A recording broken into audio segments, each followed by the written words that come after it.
We turn to that passage from 1 Kings 19, the 4th verse. He came to a juniper tree.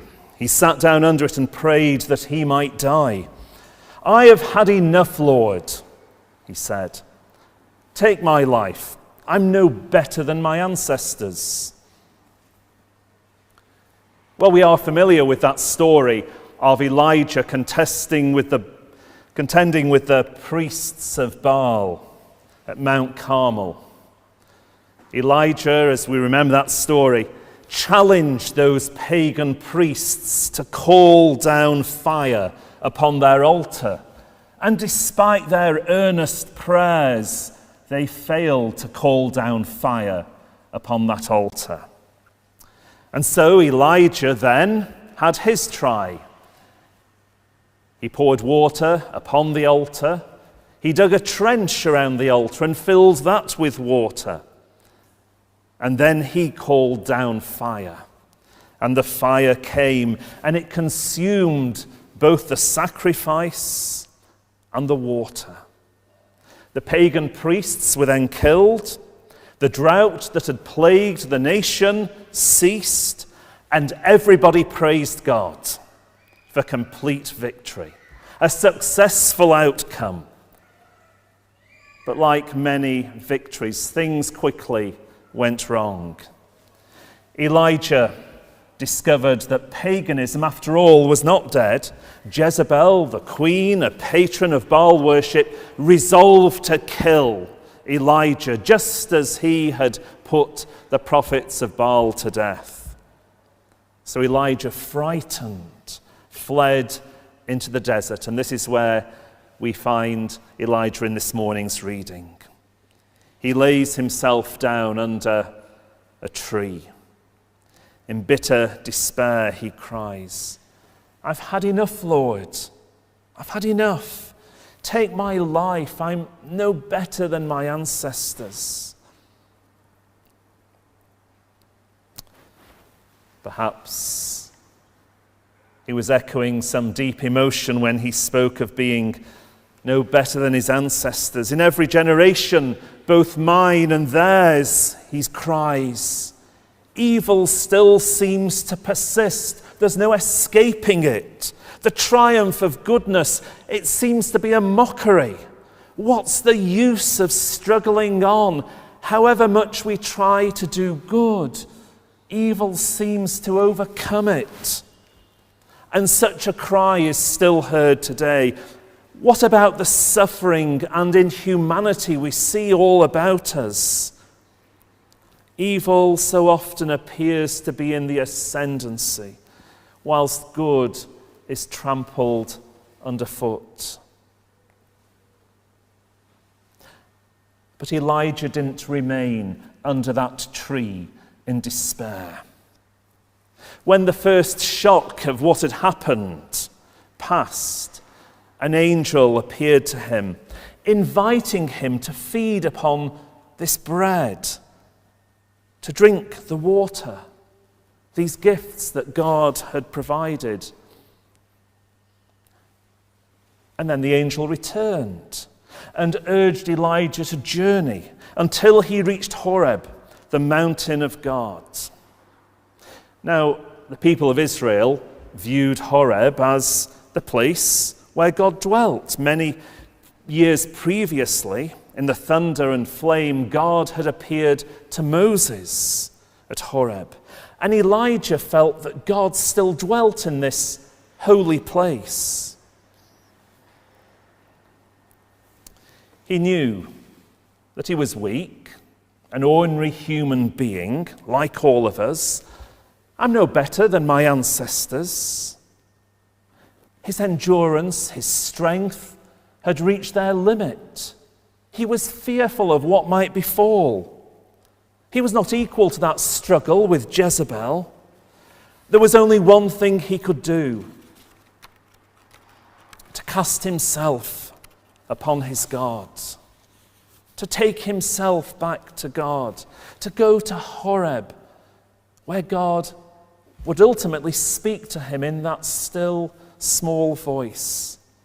To go to Horeb, where all the power of God might once again be poured out upon him, to go to Horeb, where he might be refreshed and restored and renewed and fitted to carry on his journey.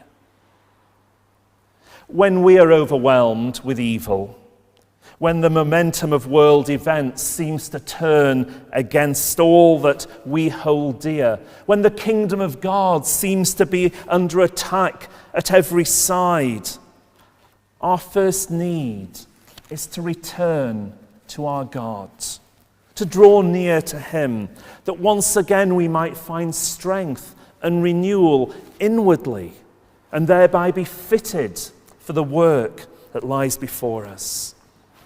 And so Elijah returns to Horeb to commune with the divine.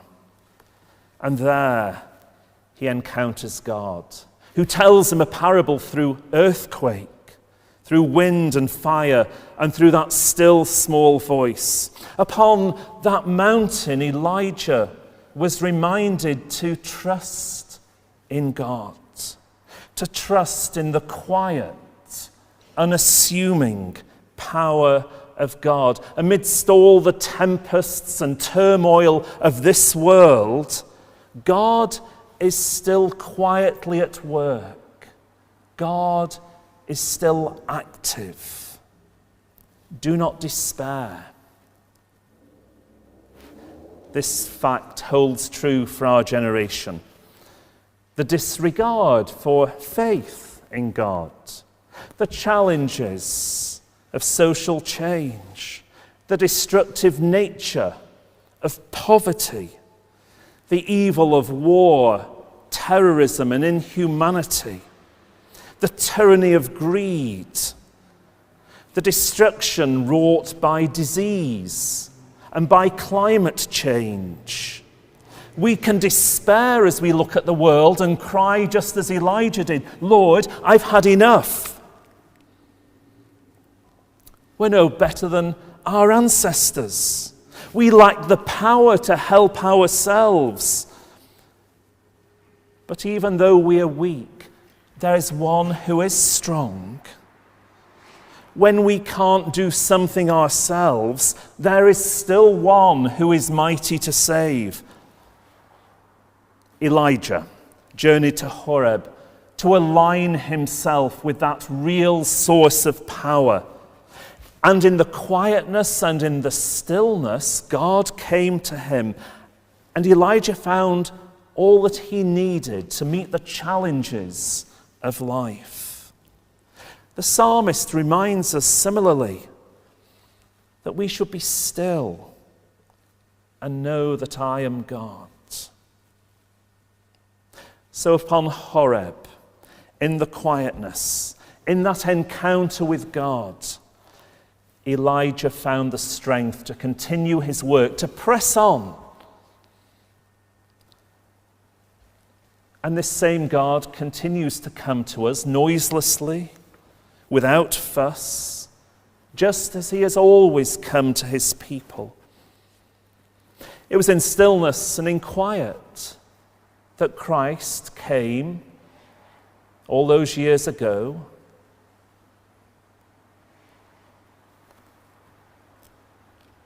It was quietly, after his resurrection, that Jesus slipped silently into that room. It was in the stillness of a garden where Mary met with him. It was at the lakeside at dawn when Jesus appeared. And still this same God comes to us quietly, in the unexpected, without any fuss or noise. Whenever we seek him, we can still find him. And it's in communing with the divine that we are encouraged and strengthened for unselfish service. In him, we find the courage that will drive out despair. In him, we find all that we need to transform hopelessness into hope and goodness and right. In him, We find all the resources that are necessary to ultimately overcome evil and all that diminishes human living. God is most surely working out his purposes in this world. All the violence, the inhumanity we know, the evil that encompasses us around, such things ultimately can never defeat the purposes of God. The self-seeking purposes of humanity are but small ripples upon the stream of God's eternal purposes. They cannot touch the depths of his quiet, unhurried will, nor deflect his purpose any more than the wind and the storm can deflect the tide that laps upon the shore. But the question for us is, well, do we believe and do we trust that ultimately God is in control? Do we believe this? When we look at the world round about us, do we trust in its loud clamour? Or do we trust in that consecrated heart? Are we moved by the world's display? All this world offers? Or are we moved more deeply by that communion with God? Eat the bread of God, drink the water, and arise and go to Horeb, to the mountain of God, the angel urged Elijah. And he travelled until he reached Horeb. And there, in communion with God, he found that after all the noise of the tempest and the shaking of the earthquake and the heat of that fire, that there remained that still, small voice, speaking to his heart, speaking to his inner being. Trust in God. Never despair. But in fellowship with him, let us also rise up from underneath that tree and let us go forth to do the work of God. We reopened the church last Sunday for the first time after the redecoration and months of separation because of COVID. There's a job for us to do. There's a task that lies ahead. Let us get up from underneath our tree where perhaps we have despaired at times during these last several months. Let us commune with our God, and then let us go forward and get on with the task in hand. God has a work for us to do. Let us get hold of that work, and let us with God go forth and proclaim Christ and the kingdom here in this town. Through our lives, wherever we might be, let us go forth and be busy about the work of Christ.